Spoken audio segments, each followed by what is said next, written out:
Thank you very much for having me. I appreciate the opportunity to come and talk to you about efforts that local governments can really have at creating a more sustainable, healthy community. But before we get into that, I want to start with a quote that actually deals with a national issue, which is dealing with water quality. And it's a quote from almost 5 years ago that the EPA was making to a Senate subcommittee. We are all familiar with the horror stories about where we started from 30 years ago. As we entered the 1970s, the nation's waters were in crisis. The Potomac River was too polluted for swimming, Lake Erie was dying, and the Cuyahoga River had burst into flames. Many of the nation's waterways were little more than open sewers. The 1972 Clean Water Act has sharply increased the number of waterways that are once again safe for fishing and swimming. The act launched an all-out assault on water pollution, and it worked well. It enabled us to improve water quality across the nation while experiencing record economic growth and a sizable expansion of our population. A major problem with public policy, and this is especially true with environmental policy, is that it's reactionary. Things have already gone awry or are well on their way before we finally realize that there's an issue and must try and pass an act to try and repair the damage that we've already done. The Clean Water Act that I just mentioned was not passed because our legislators in the Senate and the House had the foresight to say, well, some of the pollution that's coming out is going to impact our waterways. It was passed because you couldn't go fishing, you couldn't go swimming, and for Christ's sake, our river had caught on fire. All right, and we thought we had bad water quality. I'm just kidding, the city of Savannah people don't want to hear that. We have great water quality. Enjoy it filter-free. So the same holds true for the other major environmental policy that's been passed in the past 30 years. The Clean Air Act, the Superfund laws, the Endangered Species Act, those were all passed because we recognized that we had great problems at hand and that we needed to take some steps to try and remediate those problems. Fortunately, these powerful pieces of legislation were passed in time, so that today we have seen the air quality improve, the health of our rivers, lakes, and streams be repaired, and we've started to see species begin to rebound that had been on the verge of going extinct. Global warming is another such issue that is facing the nation today. However, in this case, we will not be able to retroactively come back and legislate it away. There's no law or no bill that I know of that's going to make sea level go down, or that's going to we can't legislate for a cooler temperature to just take over in this country. Strong action must be taken to reverse the historic trends that we're seeing, and the impacts are already being felt. Unfortunately, the call at the national level for the U.S. to take a public policy approach to impact global warming has not been heard. With the noted lack of federal action, there's been a significant movement to address global warming from another venue, and that's at the local level. Think about it. For the first time in history, more people in the world, and certainly in this country, live in urban areas than they do in rural areas. So we need to reduce emissions where they start, and that's in cities, and it's up for local governments to take the action. Fortunately, local governments are an ideal place to begin taking this action. A problem with the national approach is that it's looking at just universally imposing standards across the country without respect to what some of the local conditions are. So some of these issues that cities address include waste management and recycling, land use planning and conservation, building codes and regulations, and the requirement for the alternative energy uses. So local governments thus control many of the factors related to greenhouse gas emissions.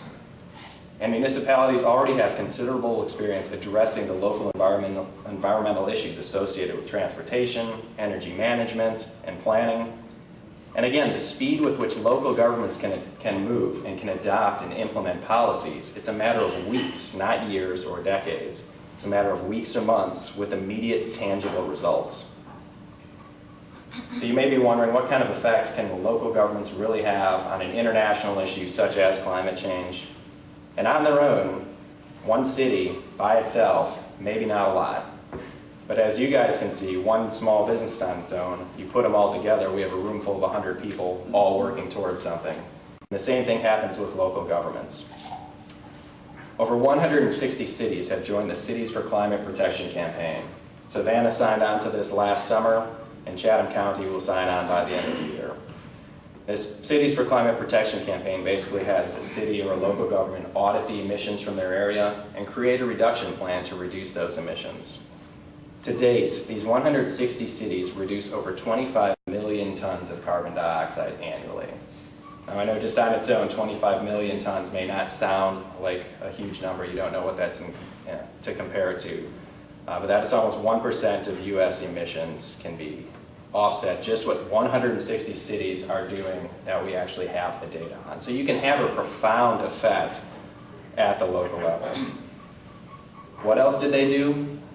They save over $400 million annually and keep that money in their own community through efficiency measures, all while reducing global warming gases. They've saved over 4 trillion kilowatts of electricity and 74 million gallons of fuel. These are pretty significant results. Now the financial aspect is always the most appealing, but in fact there are many other co-benefits of reducing global warming gases in your city or in your company. Again, first the financial benefits, most tangible, but there is an economic driver behind reducing greenhouse gas emissions. Savannah is a great example. Even before they adopted the Cities for Climate Protection campaign, you'll notice whenever you drive throughout the city, they have replaced all of their stoplights, all of their traffic signals with LED traffic signals. These use up to 80% less energy than a standard incandescent traffic signal. This is a light that's on 24 hours a day, 365 days a year, forever, right? And so the city made an economic decision to reduce their electricity consumption and extend the life of their lights, and in the same time, they're able to reduce greenhouse gas emissions. The second benefit is health. If you were to reduce carbon emissions, would you not also reduce the particulate matter emissions, which are the main contributing factor to asthma? Would we not also reduce the sulfur dioxide that gets emitted, which is our primary contributor of acid rain? Or how about the nitrous oxide, which contributes to smog and which causes the ozone action days, where in some cities people can't even go outside. You're warned not to do physical exercise because of all the smog, and it can cause health-related problems. So yes, you're saving money and you're also improving the health and well-being of the citizens in your cities. Chatham County as a whole has pledged to become the greenest county in Georgia, and in fact has tasked the Chatham Environmental Forum to create their plan to move our county in that direction, which is due by the end of the year. And CAT just ordered new hybrid buses, taking a step in the right direction, and both the city and the county are building new green LEED certified buildings. So there's a lot going on, and I'm sure we'll hear a lot more as the Chatham Environmental Forum develops their plan and at the mayor's town hall meeting on the 20th.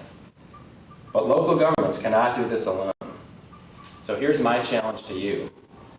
Step up and match the city and the county's efforts to reduce greenhouse gas emissions and to create a more sustainable, healthy community.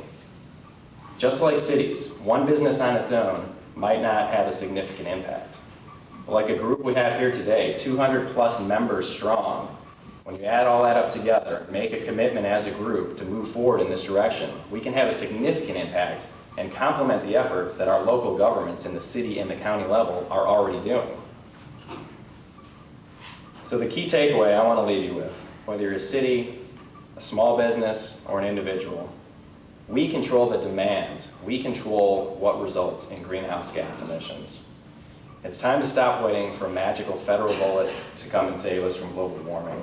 It's time to take matters into our own hands through local action to create a healthy, sustainable community for ourselves and for our children. Thank you.